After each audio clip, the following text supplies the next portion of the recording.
have a look here. Let's just put up let's put up what it is that... Okay. Let's just put that in here. Let's get the chat up. Just put that there for the minute.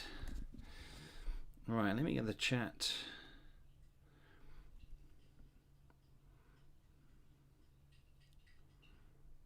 Here we go.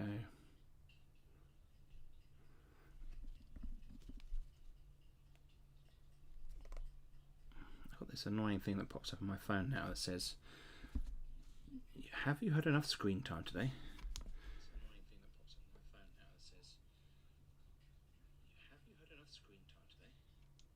Right. How are we doing, David? Good to see ya. Prestige P. Howdy doody. Mark, good to see ya. Graham. Nick. David's feeling better. Good. Yeah, no, I was a little bit under the weather this week, actually. Not enough to stop me from working or anything like that, but just enough to think, am I going to be able to handle streaming the game today? So I didn't do any playtesting during the week. I hold my hands up. Hey, Jeff, good to see you.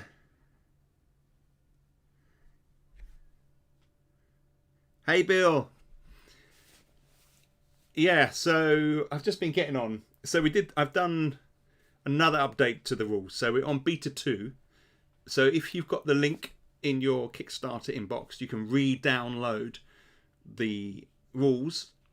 Now, there are no key rule changes in the new version, but there are maybe 50 word changes, some grammar. Hey, Shane. Keep up the great work with these expansions. Thank you, Shane. I am enjoying it, so we'll keep it going for the moment. Yes,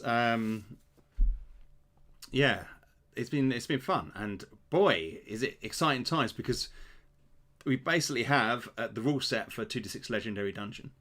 There's just a couple of things that I'm looking at. I had some feedback about maybe having some kind of flow chart for the combat, maybe another example or two for the layout of the extra impacts, which is a thing that most people are struggling with. I'm going to do a video, and I said I'd do one for this week, but as I say, I've been a little bit camera shy this week. I'm definitely going to do it, because it's pretty straightforward, really. It's really just, you're just looking for exact die rolls as you're playing, really.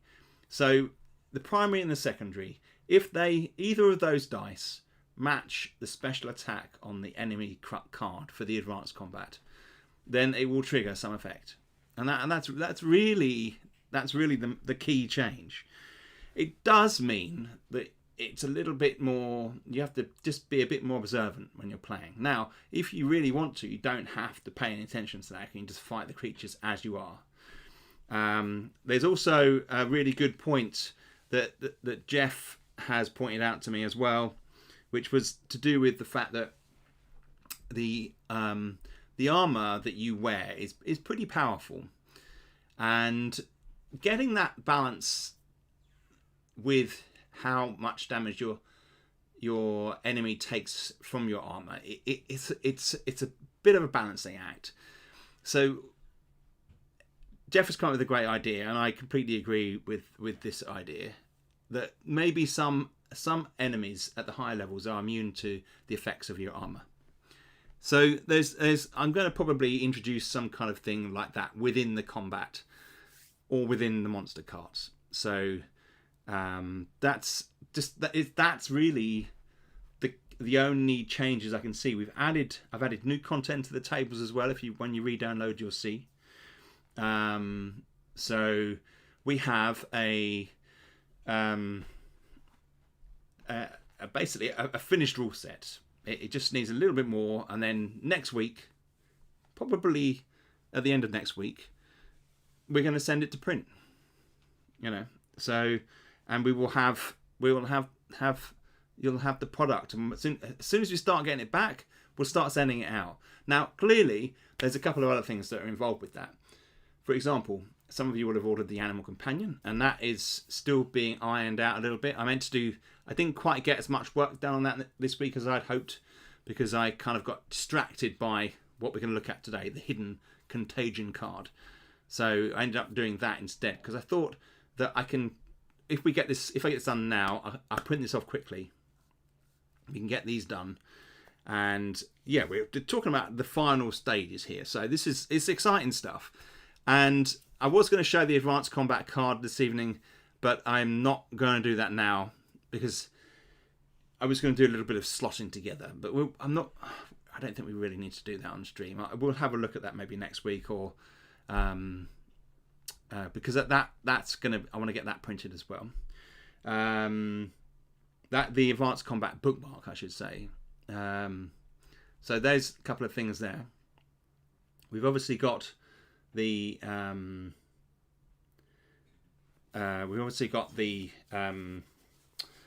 folders, and the pencils are coming. We've got some new pencil designs that are coming in, and we've got what else have we got within the campaign? We'll be ordering the foes as well. The different binds, they'll all be ordered. So we're going into that stage. So we want to be able to get all of that coming back to us, so we can send it out to you guys, you awesome backers. And we'll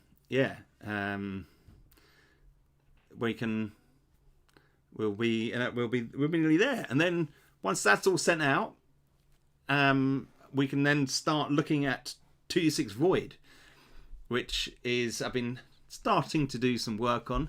Some of you know the kind of outline that we've been working on, and then we'll get to that as well. So I'm very excited for the binder saying to hold on my stuff for travel. Fantastic. Blah, thank you. Good to have you in. Yeah, it is exciting times. We're in a really good position. I feel like we're going to be obviously there's going to be quite a lot of, we're going to be doing a lot of postage over the end of September and into October to get that all out. Yes, Graham. Yeah.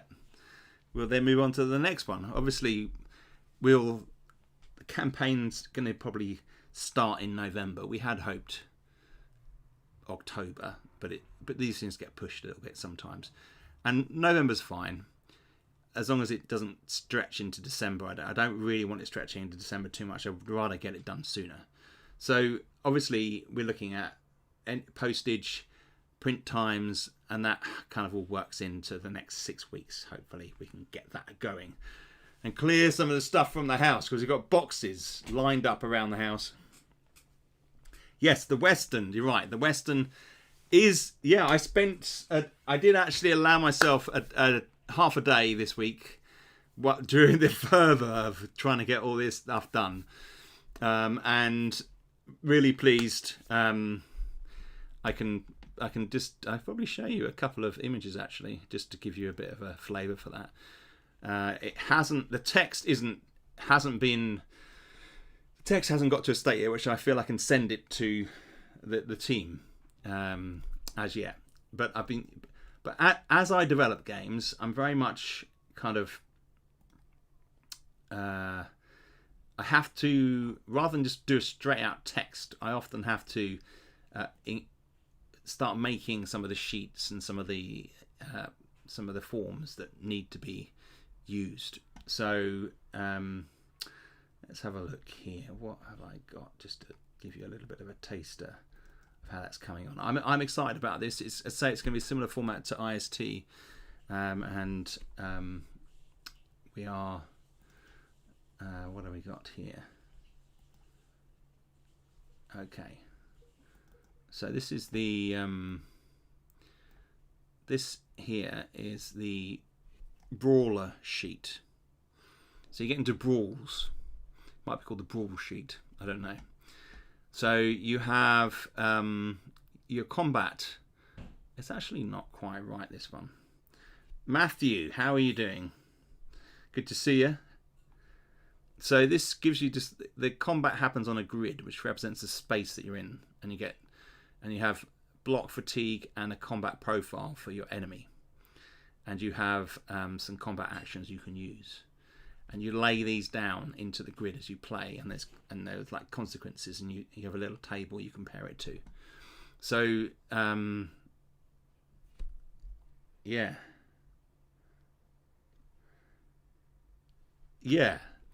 It has got an old school feel, and you when you do a fight like this, you brawl.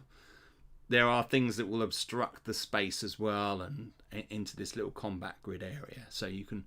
I want it to feel like you are using a pencil in this environment. It's kind of very old, sort of hands-on feel, and you can do it within the book. Again, it's that kind of that travel premise. You don't have to have too much stuff. So you'll have this stuff, and you'll work in your book as you do it. And what else have I got here? It's all in. No, that's kind of where we're at the moment. It's all in files that won't load up on here. So, but yeah. But you can see it's going to have that old school feel, black and white, and I'm excited. I'm excited to get that out there. So there'll be more done on that. Oh well, I mean, there's no hiding of what you do, like in Battleships. But yeah, there's a grid. I mean, how many games use grids? I mean, it's a pretty common thing. But this one has your enemy's combat profile has an effect on what goes into the grid, and lots of different enemies have different profiles because they might be better at fighting or they're more defensive. So there's different techniques that will go into it. And as I was saying last week, the text for the combat I may have that separated so you guys can have a look at that and see what you think. But we're kind of getting there. But I mean, I've been basically with some great lists of corrections from some of you guys. I've been working through the core rules, and part of the problem with that is with the core rules. If you're updating tables, it takes a long time because the tables are designed to look a particular way. I mean, so it's not a style that you can just export from Word. You have to do it as an image with that kind of border and stuff like that. And I'm not a coder, so I can't code. We had this amazing guy who spent weeks, I think, figuring out a way of generating tables using the same look and style that I do. And as much as I wanted to engage in that process, I was like, yeah, this is so good, show me. I just couldn't keep it in. It just doesn't compute in my brain, which is like pencil and paper and design, old school design. Although, I mean, I play a lot of modern games. So, but, yeah. So when I do the tables, it takes a long time to make the corrections. So I have to go in, open up the table, find it, save it, turn it on its side so that it goes into the book all right, and then go back and do that, and every little bit, and every table, and there's hundreds of tables. So, yeah. And so that has taken up quite a lot of time this week with a little bit of the Western game, as you saw, the Western battleships that Mark's called it. But no, there's obviously going to be narrative. This is core to my kind of game premise that you can follow along, and there's going to be things happen, and each time it's going to be different. So lots of replayability.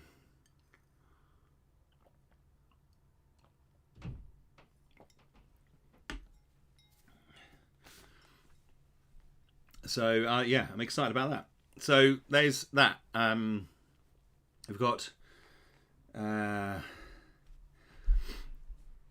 what other things have we got in the campaign? Let's just bring this up a sec. Hang on. Let me just bring up. Bear with me. We have got.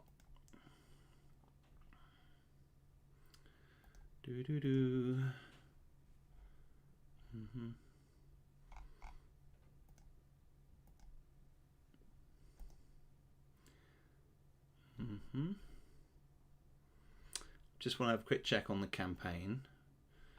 Just want to check this is right. And then we're going to have a look at the new Hidden Contagion card. And talk through what event cards are, because they've kind of always been a bit tagged on. I don't know whether I ever spent any time explaining to people what they are or how to use them. So I thought I'd do that and then have a look at the differences with the new Contagion card, which is slightly different from the other event cards. Let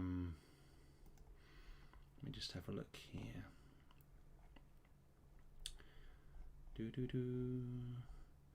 The Animal Companion is like the main thing. Oh yes, I do have to do the additional tables, which I keep forgetting to do, I have to admit.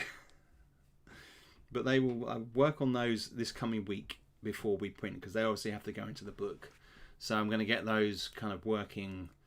Probably going to write most of them on Monday. And we've got the Halloween expansions. Yes, Voxel. How are you doing? Voxel Forge Miniatures. And IST Galaxy, yes. Thank you, Blaine. Rockstar with your talents. Well, that's very kind of you. I'm a very quiet rock star here in my little office.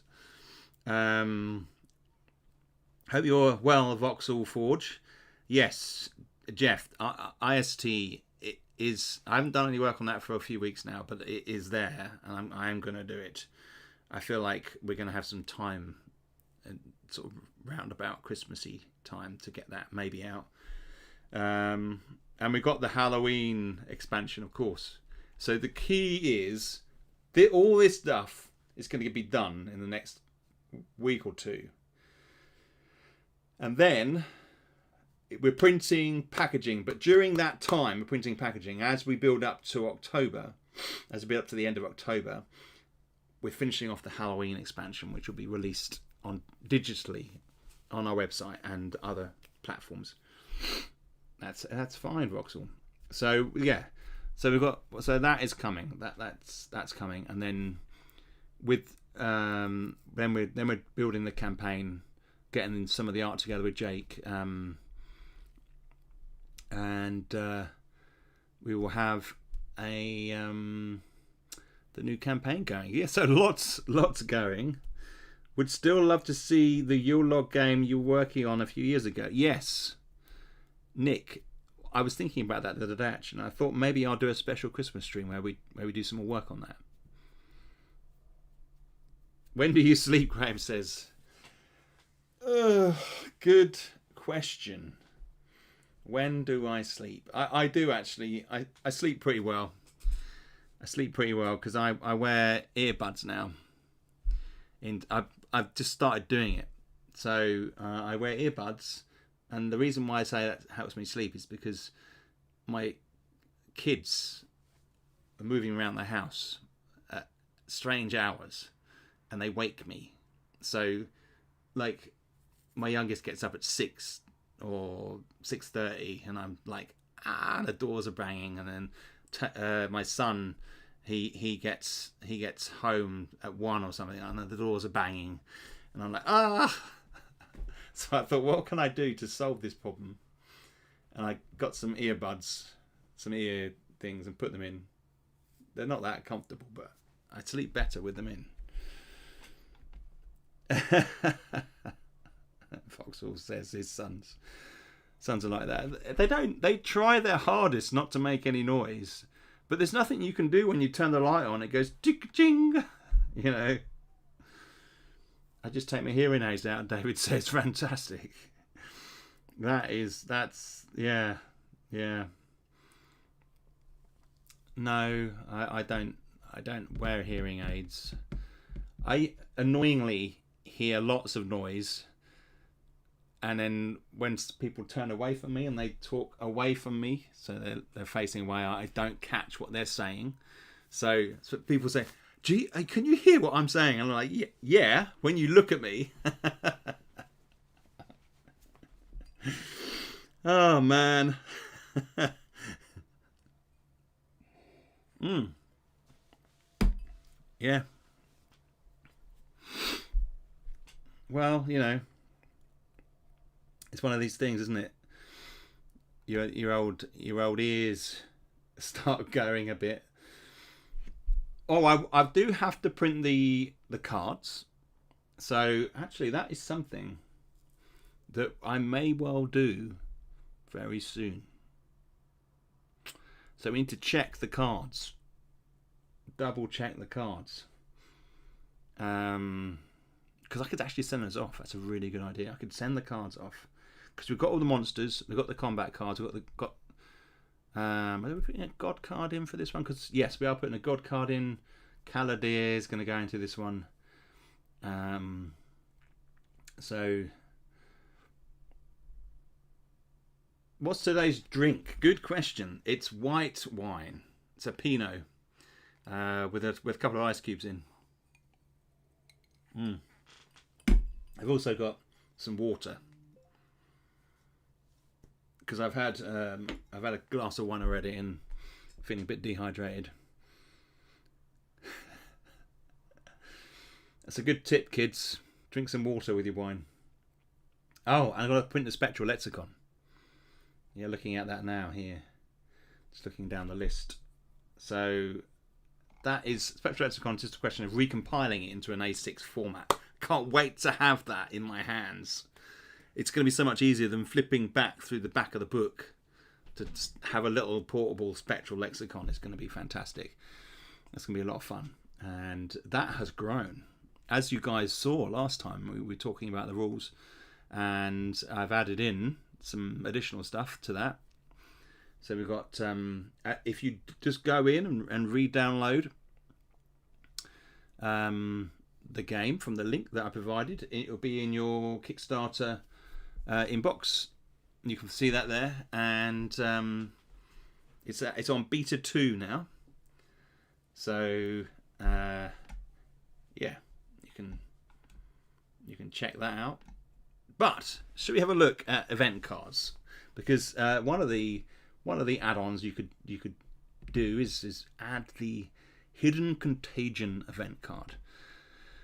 So a lot of people have bought the event cards, which is fantastic, and we very much appreciate that. They are just little add-ons, but they're like official things, and they're becoming like collectible cards almost in a way.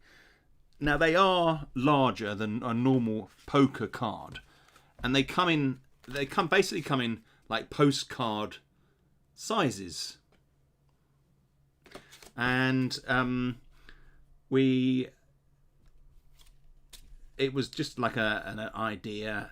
So how can I expand out the narrative a bit within the game? And then I designed the blood ritual card first, and you can see that here. And so basically that is it's like a ritual that is based around Muratani and the god Muratani, and it's like a blood worshipping. It affects some of the level 1 creatures in the dungeon. Okay, and that is just an extra bit of fun. And there's 4 in there. And if you roll a patrol, there's a chance that you will get. Is that the other one? The patrol.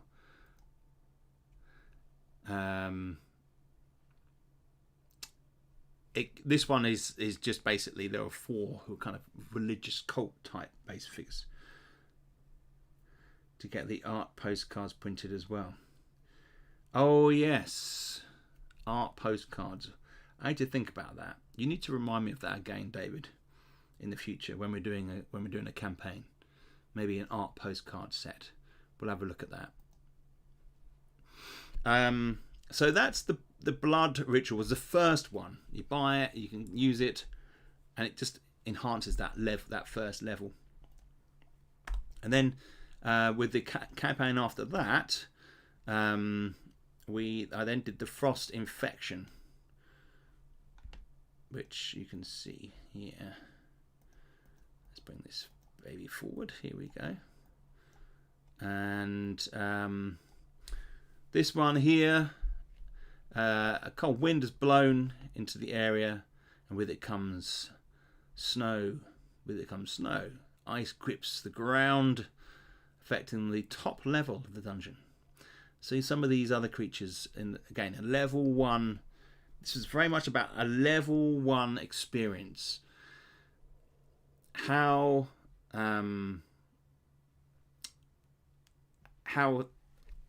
it's basically because it's ice and cold, and it kind of infects, and it kind of gets into that first level. It's kind of like a magic frost almost. So you can experience those, but that's just, again, that's the first level. And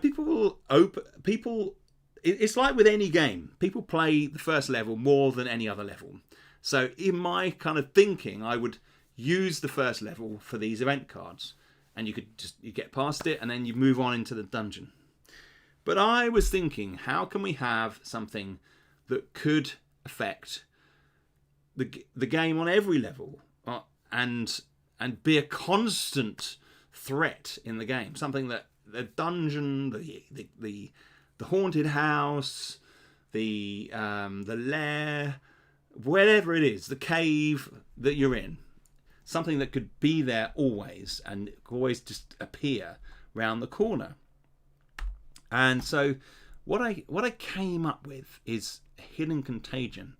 Now this particular affliction is something that it comes in stages, 4 stages. So there's a hidden, so I'm just going to read the card top here. There is a hidden contagion spreading through the darkness, carried by vermin, infecting and mutating the contaminated. Roll a d6 whenever you face an enemy. On a 1 or 2, the enemy is infected. Turn the card over and read this bit at the back here. Let's read this bit here. The contaminated experience a series of stages, and if you face one, roll a d6. So you can roll a 1 is a stage 4, 2 is a stage 3, 3 to 4 is a stage 2, and a 5 to 6 is a stage 1. Apply the additions listed on the stage card below. Only physical beings can be infected. Okay, so, and I would say another thing is with some of these there was the frost gremlin as well. Yeah, Nick pointed out. With some of these cards, they are what was I going to say? I've forgotten now. It's got totally distracted. This is so me. So you apply the additional at the stage card below. So right. So some of the text. Sometimes when you're looking at a game that relies on tables like my game does, and limited space, sometimes I have to abbreviate the text or reduce it down, and it does leave a few things open to interpretation. Now, I would say, right, that it doesn't matter too much if you interpret something slightly differently to the way that I meant it. Okay, I just give people a license with this, because no matter how many times you write something, sometimes people just interpret it differently. So you try your hardest to give them the clearest picture that you're forming in your own mind, but ultimately they might see things slightly different. But there may also be times when you have to make a decision about, whether you implement something or not, and that's because you just can't cover everything sometimes with text. So you just kind of just go with it and enjoy it. That's the thing. If it's like, oh, that sounds fun, just do it. I'm not too bothered. But this is the kind of, this is the source, this is the meat for you to kind of like tuck into, and then you can decide, you know, how well you want it cooked. You know. I meant the art. David says, I meant the art postcards that were an add-on for the campaign. I wasn't sure if you'd got them printed yet. Oh, did I put art? Oh man, I'll have a look into that, David. I need to check my records. I may well have done. I'll have a look at those. That won't take much. The art's there already, so I'll have a look at the. Hang on. It may have been something that I added in later, and so it's not at the forefront of my mind. But then when I go through my notes, it's there, and I do this.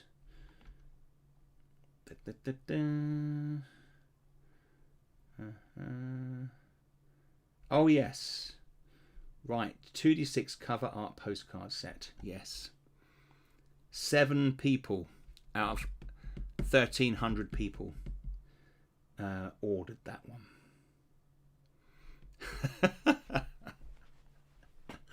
So that's probably why I hadn't clocked it, but yes, they will be printed. We will print those. No problem. In fact, now that you say it, I remember us talking about it in one of the streams. So we'll definitely do that. Yes, we'll get that. We'll get that sorted. Thanks for reminding me.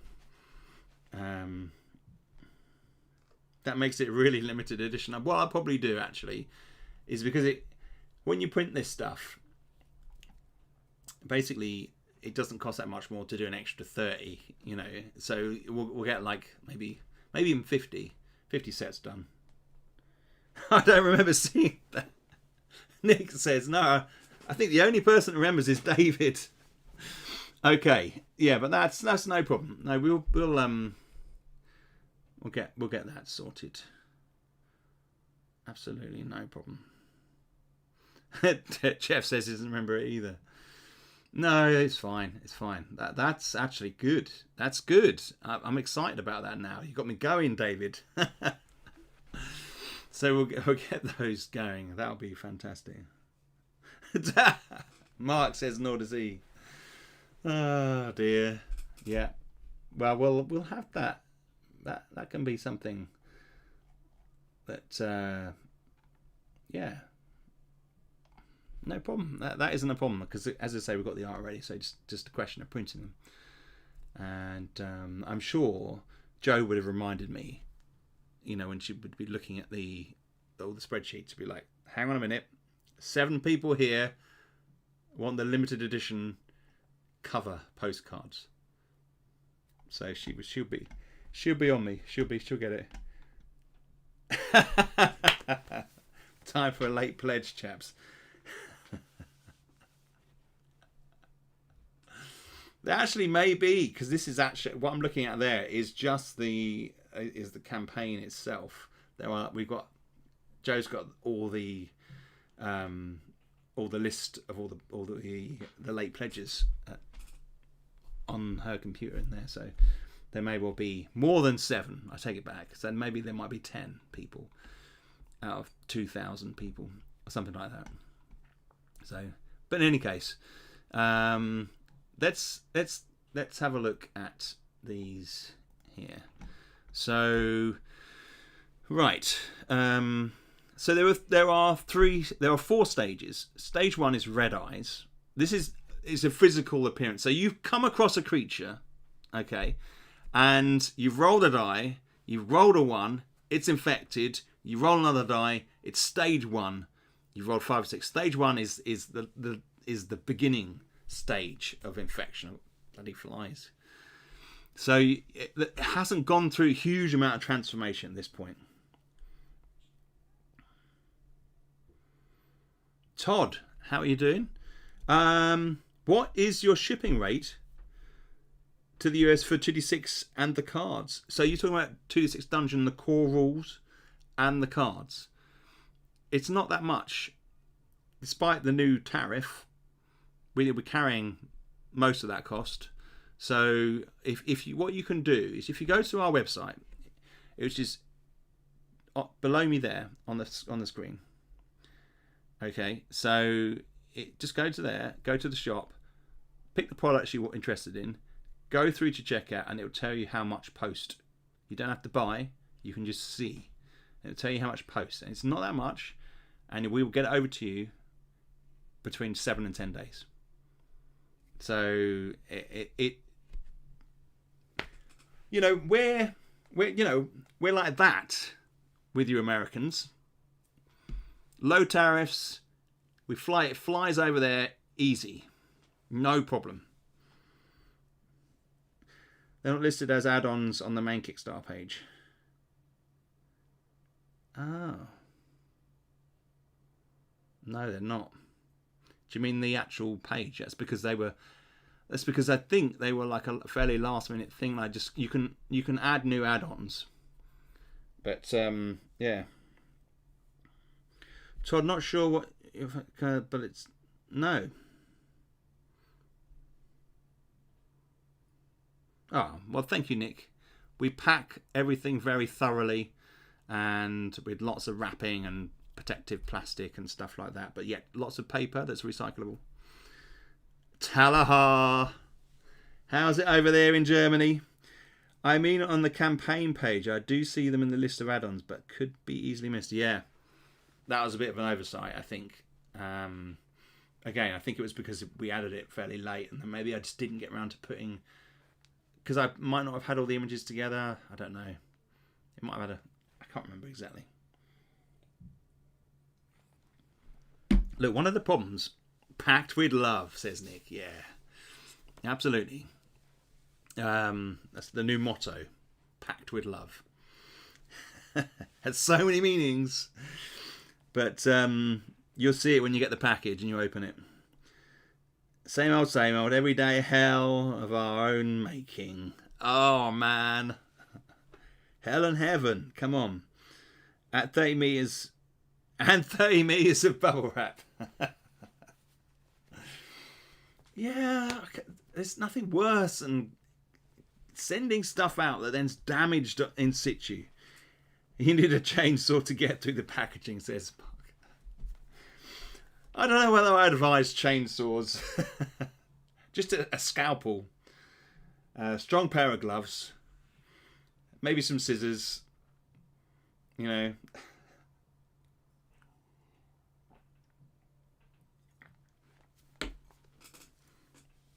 Thanks, Graham.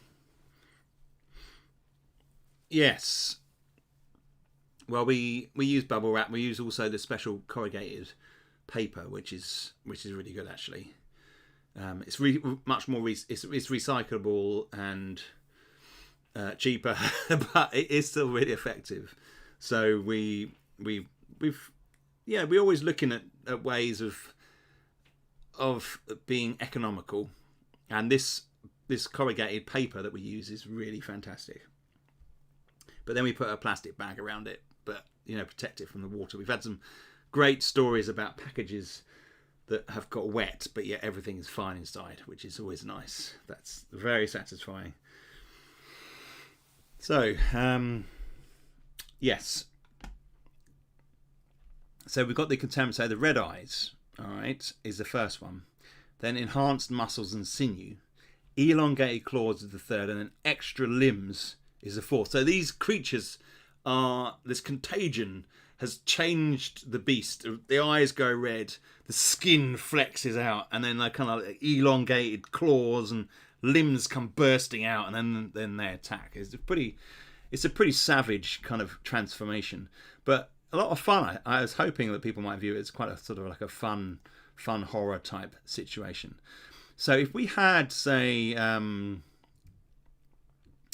if you can apply this, so the event cards, I would say, this is an important thing to understand about the event cards. You can, this being the third one, you can apply them to any lair, any dungeon, any 2d6 dungeon experience. All right. So if you're going into the haunted house, you can apply this if you wanted to. If you're going into the Legendary Dungeon, you can apply it. Now, I wouldn't necessarily recommend it in the Legendary Dungeon because it's tough enough as it is already. Yeah, exactly, David. See, this is the thing. This is all the creatures of the corn. Creatures of the corn. There's or the Beast of Penkaro Moor, which is the new one, which is coming out for Halloween, and you could it has a wide usage. So when you get an event card like this, it is quite it has multiple uses. You can use it in other ways. I've got to head out now. Have a good rest of the stream. You'll have have a good week. You all have a good weekend. You too, Nick. Good to have you here, my friend. I'm going to send you through some stuff as well, Nick. I know you're busy though. Right. So we have. Let's have a look at this. So if we had this clay ogle here.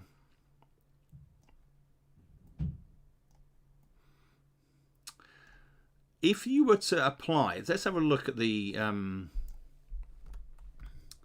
red eye. So if you found that this beast was infected, now it can infect undead, okay? This would have red eyes. Now he would have, if you look at the top here, now with this particular contagion, it doesn't affect your shift, okay? So your for the creature on any level. The thing about affecting the shift, if I was to implement something that, if you found a creature on level 1 that had a stage 4 infection, contamination, or then and it had +3 shift, it would be very difficult to beat. So it would be overpowered. So I haven't changed the shift. So you can see at the top here, if you look around the top of the card on the red eyes, it just has HP and XP plus 10%. So if you're facing the clay ogle, that would be up to and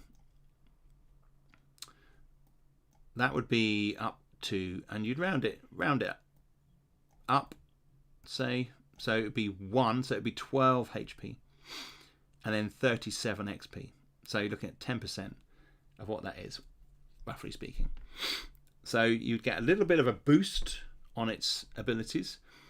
And then for this one, there's no additional treasure. The interrupt. So all movement-based interrupts absorb 1 more damage, -2, become -3, for example, per level of dungeon with a max of -5. So if we have a look at, say, this one here, swinging forearm on the clay ogle,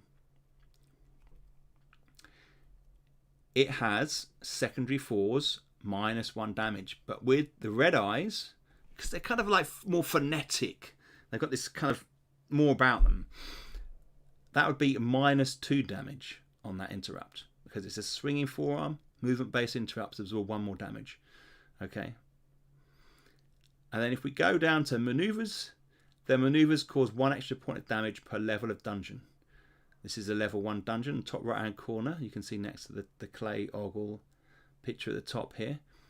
And so 1 extra point of damage per level of dungeon, and for 3 for every level of legendary dungeon. Okay, so that is something that I wanted to include on this particular one, a reference to the Legendary Dungeon. So, this beast here has 1 extra point of damage. So it would be its bash, which is primary 5, secondary 1s. Bash equals d6 -2 damage. It would be d6 -1 damage. Okay. And the next one, shoulder grip, d6 -2 damage plus special. Well, this would be d6 -1, like the bash. Okay, just incorporates it, just enhances it just a little bit, just stage 1. And right, so that is a really good question, Shane. So what is a movement-based interrupt? Can you elaborate on what qualifies for movement-based? Well, again, it's what I was saying before. There's a certain leeway with this. Okay, so with this one here, hardened skin, it's just his body is hard. It's got hard skin. It gives him a certain level of protection. But with the swinging forearm here on secondary fours, that means that he's moving. He's swinging his forearm. That is a classic example of a movement-based interrupt. Okay, so, and we've got another ones here. Bring this one up.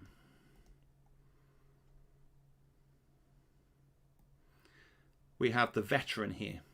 Yeah, we'll look at him in a minute for another one of these levels. So we've got the veteran. Now, the veteran has armor deflection as his interrupt. Okay, and parry as his interrupt. So the parry is him moving and deflecting. That is a movement-based interrupt. Yeah? It's anything that involves the movement mitigates the damage. So it may be leaping out of the way or stuff like that.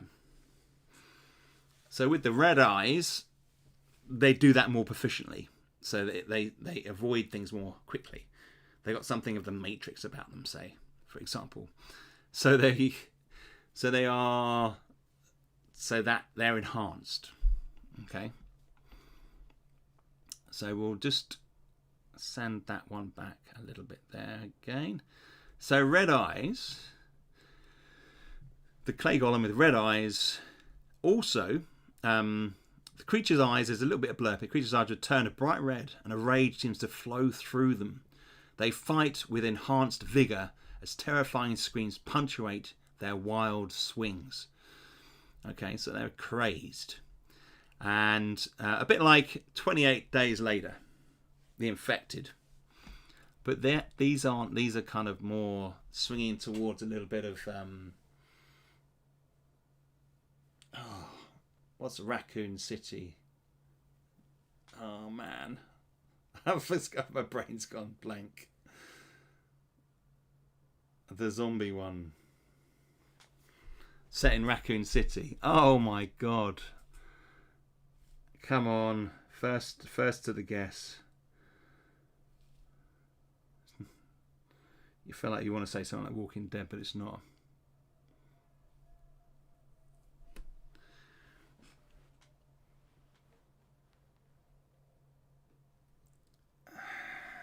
Resident Evil. I can't believe I forgot that. Resident Evil. I never did play the computer games. But do you know there's a mutation aspect to it? And that's what this kind of brings with this.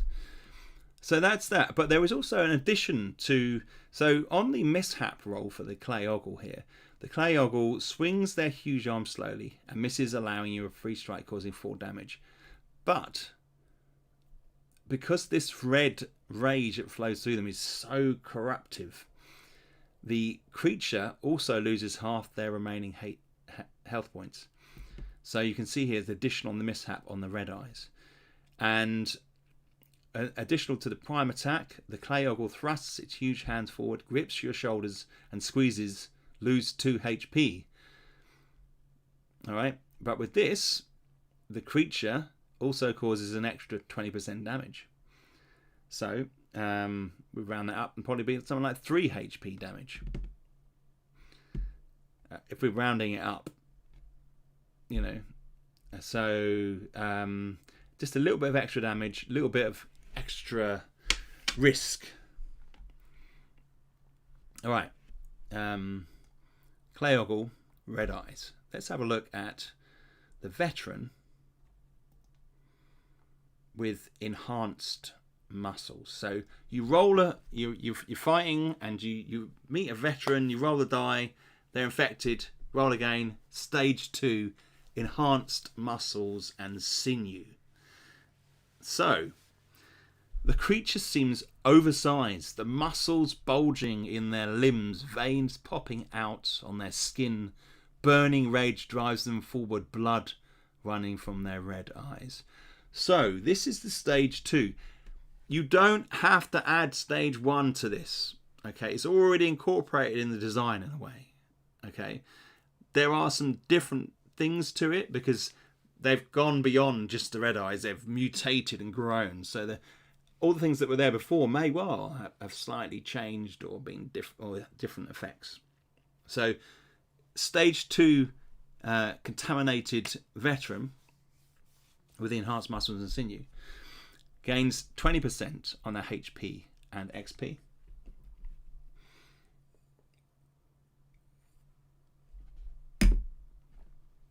No additional treasure. So the 28, so that they'd have 12 HP and 36 XP.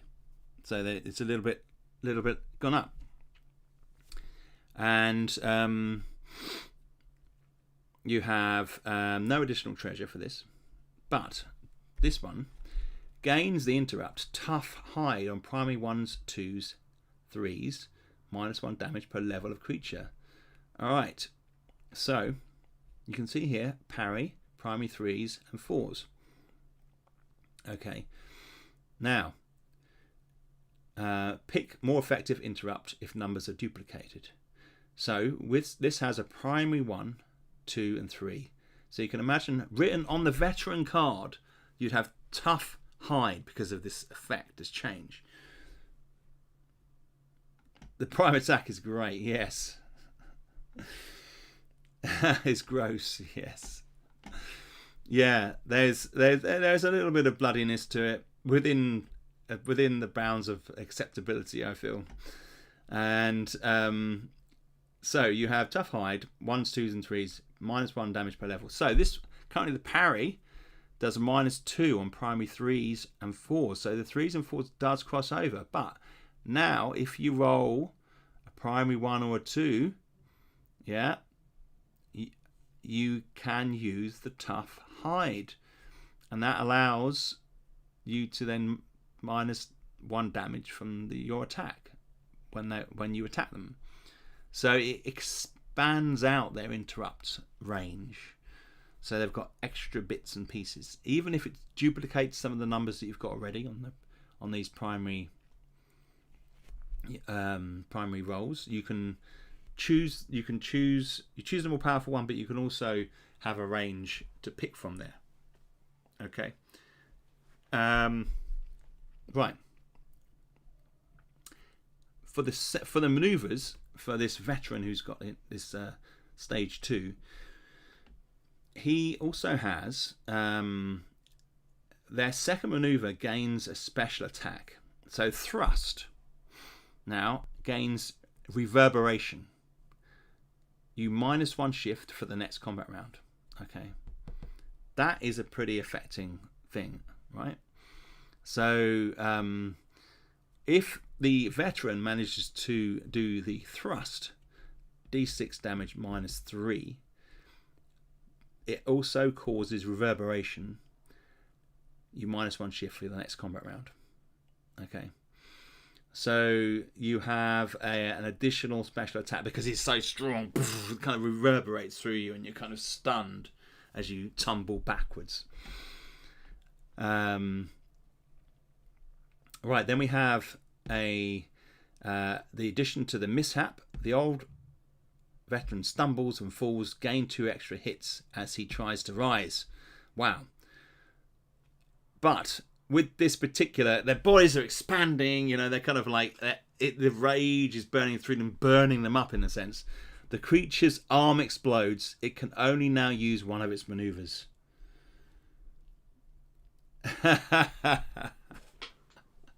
This would be terrifying for the old constable. Yeah, he wouldn't know what the hell's bloody hit him, would he? What the hell's going on? Mind you, he's been through that haunted house, so he's seen some pretty scary stuff. So, yeah.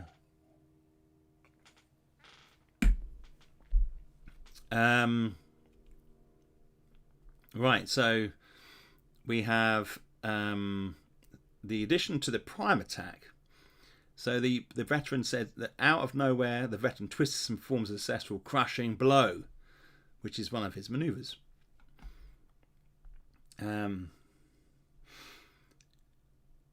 But he gets an addition to that. Blood explodes from a muscle as it strikes.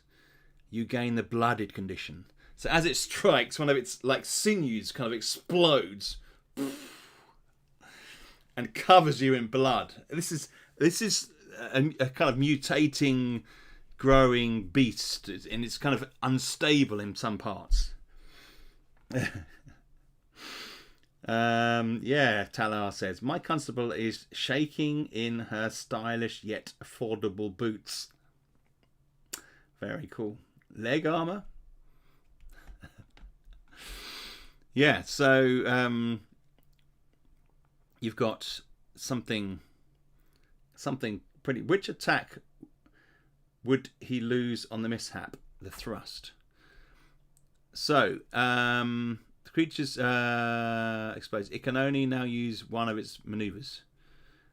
That's a good question, actually.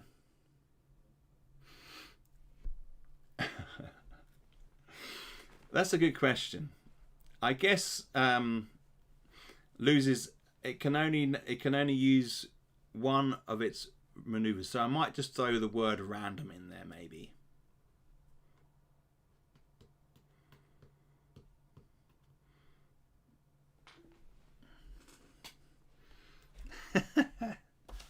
Leg armor for squirrels. Well, yeah, of course. Right, stage 2. Mishap. Question is which maneuver? Their weaker one, or roll randomly to see which one. Yeah, I know. It might just be easier for me to put in. It can only now use its.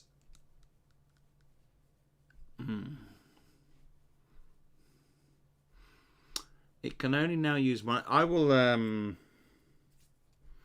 randomly.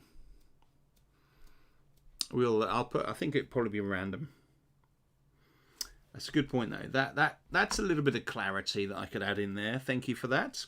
Good call. Thank you.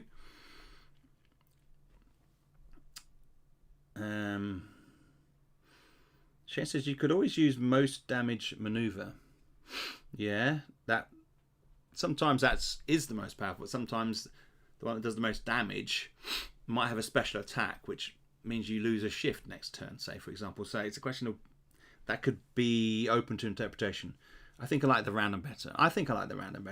If you let the player choose, they might feel clever picking the more adventageous one. Yes. There's a certain amount of that. It's only natural, I guess. Same, random is better. Yeah, in my opinion, yes, definitely. Also depends on the character's armor. Yeah, it does, because some of them might get through, some might not.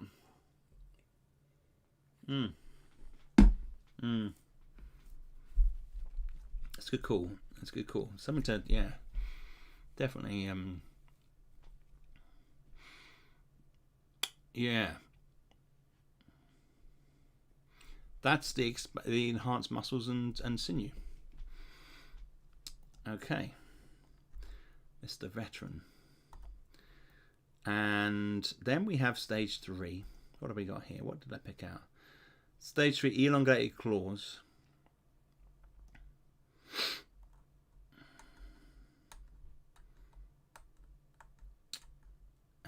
I would say all maneuvers are lost due to the damage. Wow.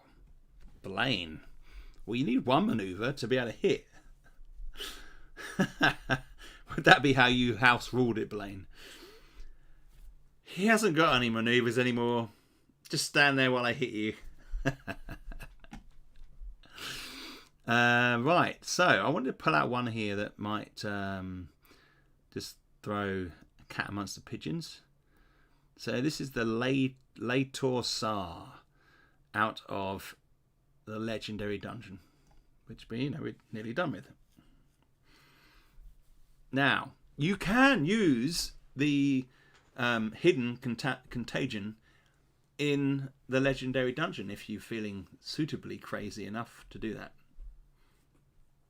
Now, in fact, there's a little thing here that maybe might be worth pointing out. David, good to see you, my friend. Cards look great. Awesome. Thank you. Thank you for your feedback the other day as well, by the way. Useful. I've incorporated some of that. Right. So, we have the Latar Sar. So, we have a thing here that could be corrected. We've got XP or SP. So at the top here we have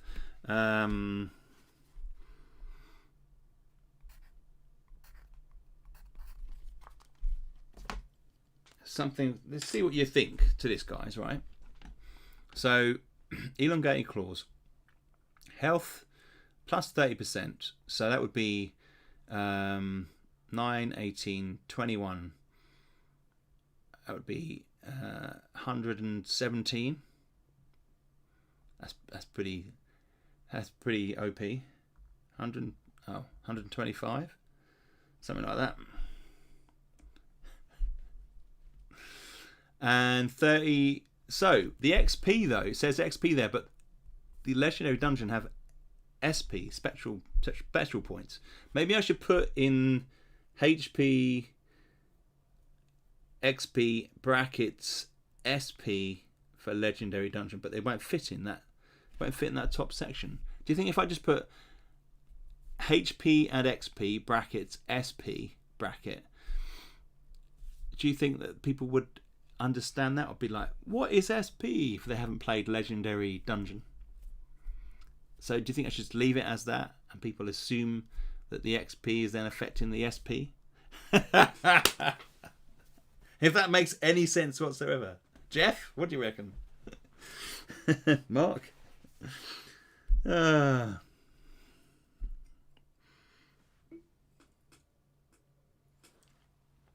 you see what I'm talking about, I just leave it as it is, as XP.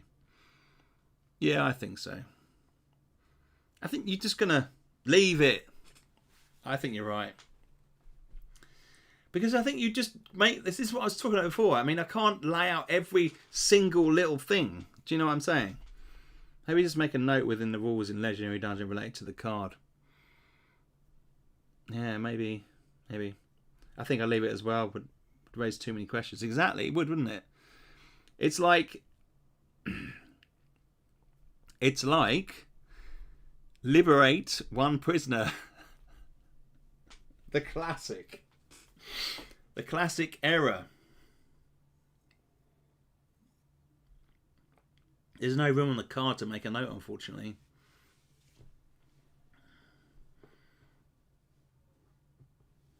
Yes, that's very true, Jeff.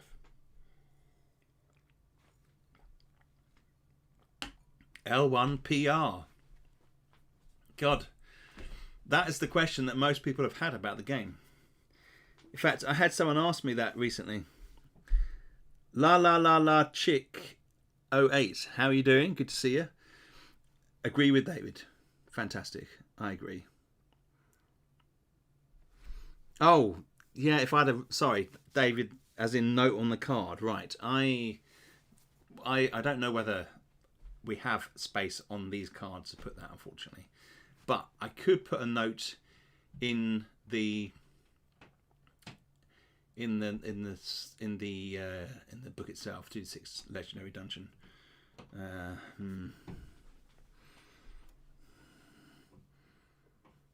I'm glad to have you here, Lala. Yeah. Anyway, so let's say 30% up on the 6. So let's just say 7. Is that right? 30.66, something like that. Maybe 7. Anyway, as I was saying, the shift isn't affected. With this one though, with stage 3 and 4, you do get some additional treasure. So you get plus a razor sharp claw worth 2d6 gold coins. It's like a trophy. It's like a trophy you can take, and you can swap those in and sell those on in the market.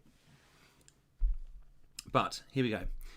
Gains the interrupt tough hide. So like on stage 2, we've got the tough hide status. So looking at the interrupts here, this is not going to be, it's going to be -3 because it's a level 3 of the dungeon. Okay, level 3 of the creature. And they don't have, so the tough hide has 1s, 2s and 3s primary, whereas the Lator Sar only has 1s and 4s and 6s interrupts. Now -3 damage isn't going to make a huge difference for these legendary creatures, but it's better than nothing. So on 2 2s, primary 2s, it gets -3 damage. That's basically what this extra tough skin does for this powerful creature. Now, again, Savage Claws. Their weaker maneuver is replaced by Savage Claws. Equals d6 +1 per level of creature plus special attacks. Doesn't translate to legendaries, especially the Savage Claws damage. And this is why we're looking at this now, because we haven't printed this yet. But it clearly doesn't work for the Savage Claws, because it's not going to want a Savage Claws, because it's to replace these, it's only going to make it weaker. Okay, so that's something I need to have a look at. So I would say we could put down there Legendary Dungeon Infection, and I'll have a look at that. So that doesn't work. Additional creature. The creature catches itself with its new claws. It loses 4 HP per level of creature. So this creature, that's not so bad. And that is why it shouldn't be used for Legendary Dungeon. Needs some way to scale up. Indeed. So basically, we just need a scaling up system for that particular. It might be that was just listening and thought you were saying sandwich claws, and thought that sounds delicious. One Horns fan. Hey, are you a Watford supporter? Come on. Are you a Watford supporter? Because that would be very cool, because I am a lifelong Watford supporter. I am Hornet in the blood. Or it could be that the contagion simply makes them weaker, like an easier mode. That is an interesting concept, Jeff. I like that. Oh no, you've asked me that. Oh, have I? No, Spurs. I've asked you before. Sorry, I won't ask again. I promise. Just don't change your little icon to a B or anything like that. That would really confuse me. Okay, yeah. No, I like the thought. Could the contagion make it easier? I'll mull over that. It might just be for legendary levels. It's like equivalent to 10 levels. Or you add 10 to it. If you're using, well, maybe I'll add, yeah. Fantastic.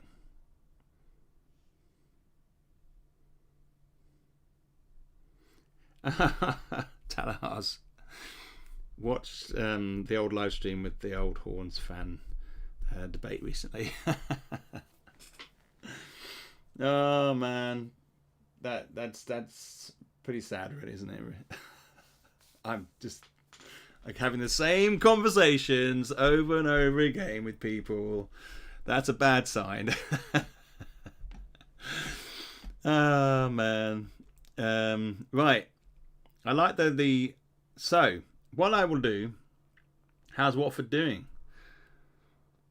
We just lost 1-0 to a pretty poor team, unfortunately. We've won 1 game, drawn 2, lost 2. Not great. I'm also a Bills fan in America, so they're doing much better. It's early days. It is early days. I know most people don't appreciate a sports conversation, so we won't steer too much into that avenue. Yeah, so what I might do is I might add in a little note. So if anybody ever can ask me about this and they say, "What? I used the Contagion card with the Legendary Dungeon and it didn't work." I say, "Did you check the note? Did you read all the additional points in the Legendary Core rulebook?" Because there you'll see it says a little bit about the plus 10 to the effect for the Legendary Dungeon, and that's how we do it. Yeah, I couldn't tweak on the card, as Jeff is saying there, because it would run into space problems. As you can see, they're crammed full of information as it is already. Trying to get other stuff in is a nightmare. Yes, it would be in the book. In the book. So, yeah, I think that would cover it. It would be like a fail safe, if you like. We can put that in there, and there's always little things like that. So yeah, and then energy bursts forth, exploding the ground. It misses the next round. Is the Lator Sar, misses the next round, but also creature catches itself with its claws. It also loses 12 points of damage. Should be a handy little thing. Red energy encircles you as if a cage. You miss the next round. Additionally, it thrusts its claws into you. Lose 3 HP per level of dungeon. Gain the blooded condition. So it would be the three levels. Level 3, so that'd be 9 plus the 10 additional 10 points, which we're going to work into a little additional note. And lo and behold, you've got a you've got a viable solution, I feel. So, yeah, I think I'll probably work that in plus 10.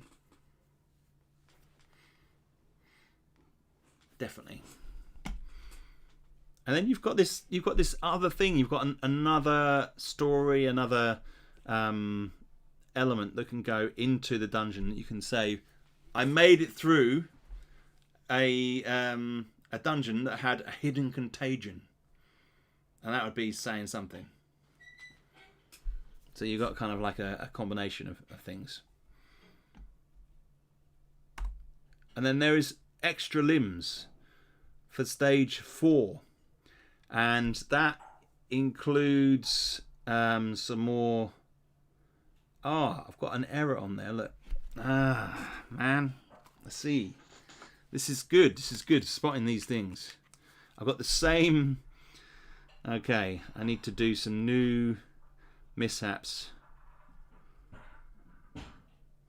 And prime for stage 4. Now, was that there before like that? Had I missed it? Blimey, I've just missed it. I'll have to. Oh no, it's the same. It's just. Plus, it's just up a few points.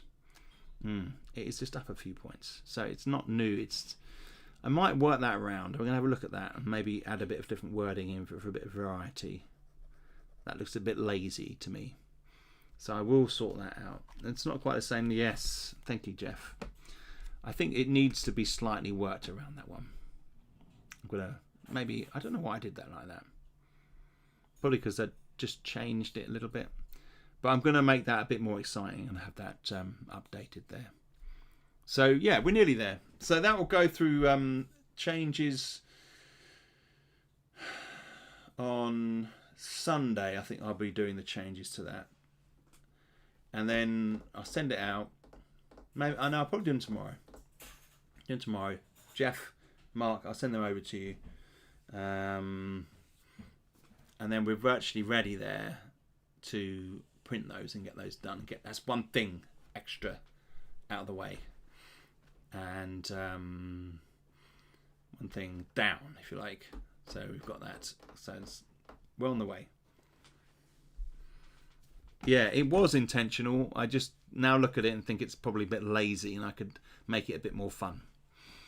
So we'll do that. We'll do that. Making it interesting, you know. I like the mechanism of applying these modifiers to existing creatures. Opens up a new design space. Exactly. This is what I was thinking when I laid it down. I was like, where could this go? Like, this could be fun, but yeah, there's complications. So I thought, right, I'd do it, sit down, and this took me twice as long as I thought it would do, which sometimes is the case. So yeah, so I'm pleased with that.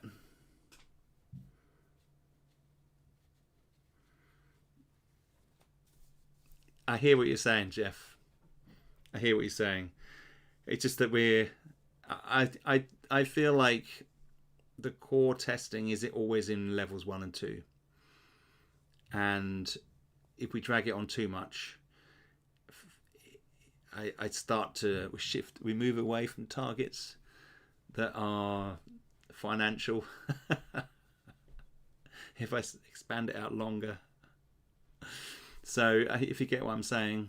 So what we are doing is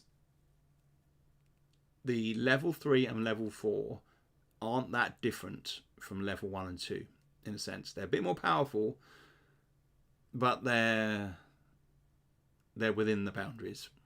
I think that the adjustments are kind of acceptable.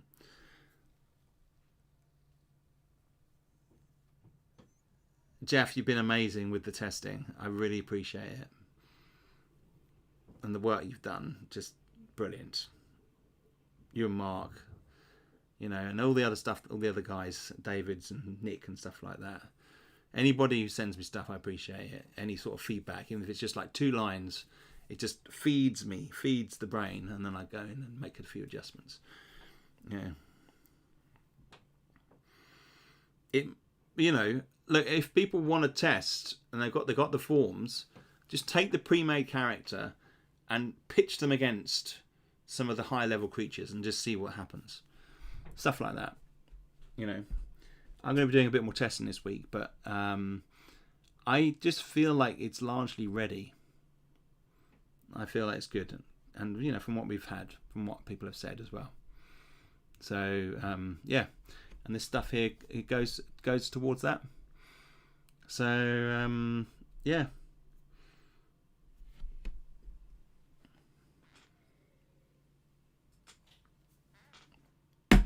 There is no doubt this is it's a harder level, it's a harder game version. But almost died fighting the gas visage on level 2. Yes, I agree with the shift. We do need to see the effect on that. Yeah.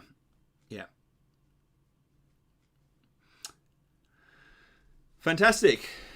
We're talking in code now a little bit. Sorry about that, people.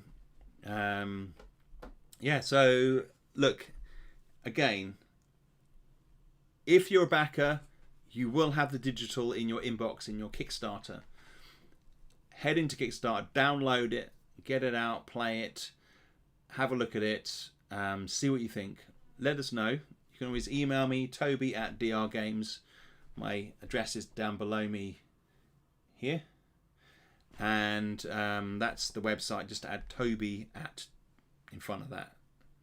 Take out the www. And yeah, and then we can definitely we'll absorb it in. You can get your name in the credits, do that sort of thing. Yeah, exciting.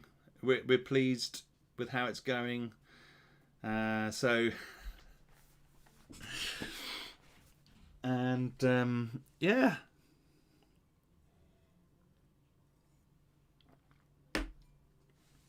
Just trying to think, was there any other news or any other updates I need to cover? I don't think so. I think it was nice to have a look at this. Gives you a flavour of what I'm up to, and we're nearly there. Nearly there. When armour is bypassed, the fight gets really tough. Yeah.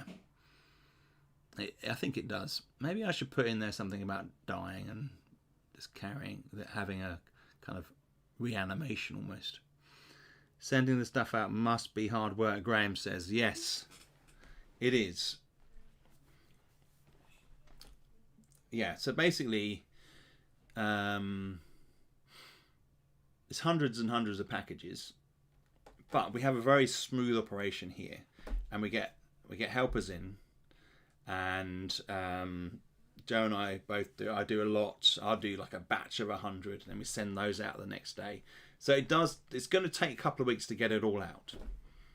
We have a business account with the Raw Mail, and we take sacks of books over to them.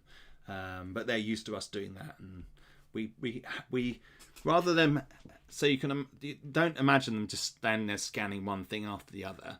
Because we're a business account, we can print off a manifest. They just scan one manifest, and all the books then go. So we kind of in an advantageous position.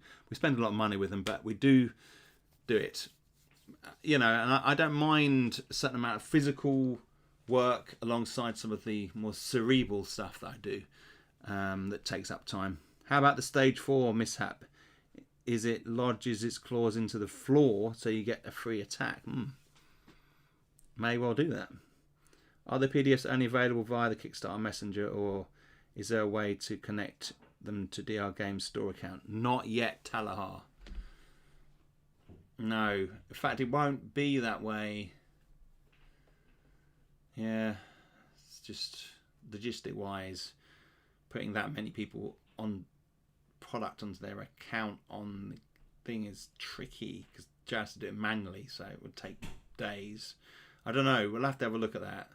But we send you the link so you can save it into your own personal catalogue of games on your computer. Yeah, so that's kind of how we're at with that. I'll have to talk to Joe, but yeah, I know it's a little bit tricky. Because we're just the two of us working on the company. With my children sometimes help. My young adults sometimes help. So,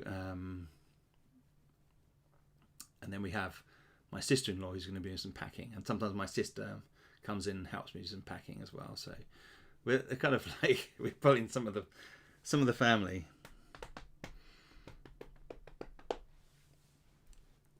Yes, it would be a lot of work manually. Yeah. So, yeah. If anybody's got any other questions do you want to ask? I was thinking about doing a stream about some of the stuff that I've bought recently, some kind of role play stuff, just like hey Sam, how you doing? I've picked up some games and some RPG stuff recently.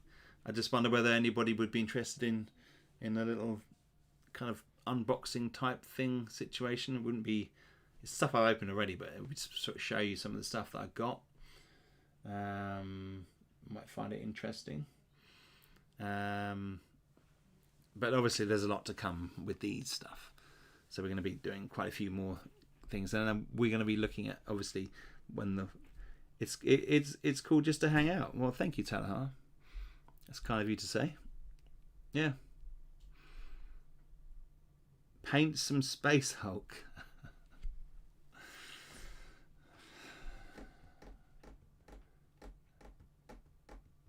painting streams? Would people be interested in painting streams? I don't know.